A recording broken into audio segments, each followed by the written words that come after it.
ശക്തമായ വർഷകാലവും നിരന്തരമായ വന്യമൃഗശല്യവും നേരിടാൻ ഒരുങ്ങുന്ന നിലമ്പൂർ മേഖലയിൽ വനം വകുപ്പിന്റെ അടിയന്തര രക്ഷാപ്രവർത്തനങ്ങൾ കടുത്ത പ്രതിസന്ധിയിലേക്ക്.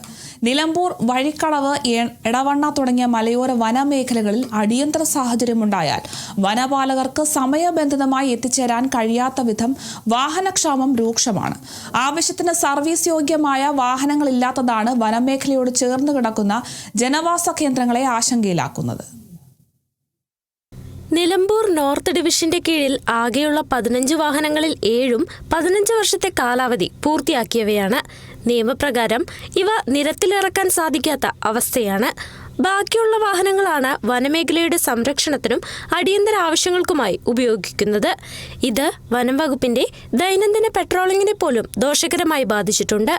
വർഷക്കാലത്തെ നിലമ്പൂർ ചുരം മേഖലകളിൽ മരങ്ങൾ കടപുഴകി വീണുണ്ടാകുന്ന അപകടങ്ങളിലും മേഖലയിൽ നിരന്തരമായി ഉണ്ടാകുന്ന കാട്ടാനശല്യം ഉൾപ്പെടെയുള്ള വന്യമൃഗ പ്രതിസന്ധികളിലും ജനങ്ങൾക്ക് അടിയന്തര സുരക്ഷയൊരുക്കാൻ വനപാലകർക്ക് വാഹനമില്ലാത്തത് വലിയ തടസ്സമാണ് സൃഷ്ടിക്കുന്നത്.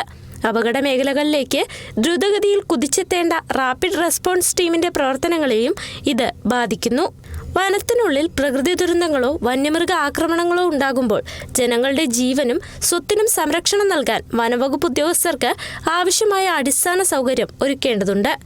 ചുരത്തിലും പരിസര പ്രദേശങ്ങളിലും മഴക്കാലത്ത് ഉണ്ടാകാനിടയുള്ള അടിയന്തര സാഹചര്യങ്ങൾ മുന്നിൽ കണ്ട് ബന്ധപ്പെട്ട ഉയർന്ന അധികാരികൾ ഈ വിഷയത്തിൽ അടിയന്തരമായി ഇടപെടണമെന്ന് block panchayat member KC Shahul Hameed ആവശ്യപ്പെട്ടു. 15 വാഹനത്തിൽ 7 വാഹനത്തോളം അതിൻ്റെ രജിസ്ട്രേഷൻ പുതുക്കാൻ കഴിയാത്തൊരവസ്ഥയിൽ എത്തുകയും നമ്മുടെ പ്രദേശത്തിൽ ഉയർന്നു വരുന്ന ഈ പ്രാദേശികമായിട്ടുള്ള വനസമ്പത്ത് സംരക്ഷിക്കുന്നതിന് വേണ്ടി മൃഗശല്യങ്ങൾ വരുമ്പോൾ അങ്ങോട്ട് ഓടിയെത്തേണ്ടത്, അതുപോലെ തന്നെ നമ്മുടെ ചുരംപാതയിലൂടെ കടന്നു വരുമ്പോൾ ഇന്നലെയും അവിടെ വൻമരങ്ങൾ അടർന്നു വീഴുന്ന ഒരു സമീപനത്തിന് നമ്മളെല്ലാവരും കണ്ടാണ്. അത്തരം സന്ദർഭങ്ങളിൽ ഓടിയെത്തേണ്ട ഒരവസ്ഥയിലാണ് പ്രത്യേകിച്ച് നമ്മുടെ വനമേഖലയായ നിലമ്പൂർ നിയോജക മണ്ഡലം. അപ്പോൾ അതിന് ഇത്രയും വാഹനങ്ങൾ കേടുപാട് പറ്റുമ്പോൾ അതിൻ്റെ ഉദ്യോഗസ്ഥർക്ക് അവിടെ യഥാസമയം ഓടിയെത്താനുള്ള സൗകര്യക്കുറവുണ്ട്. കാലാവധി കഴിഞ്ഞ വാഹനങ്ങൾക്ക് പകരമായി പുതിയ സുരക്ഷാ വാഹനങ്ങൾ എത്രയും വേഗം അനുവദിച്ച് മലയോര ജനതയുടെ ആശങ്ക പരിഹരിക്കുമെന്നാണ് പ്രതീക്ഷയെന്നും ഷാഹുൽ ഹമീദ് പറഞ്ഞു. Kerala vision news, Malappuram.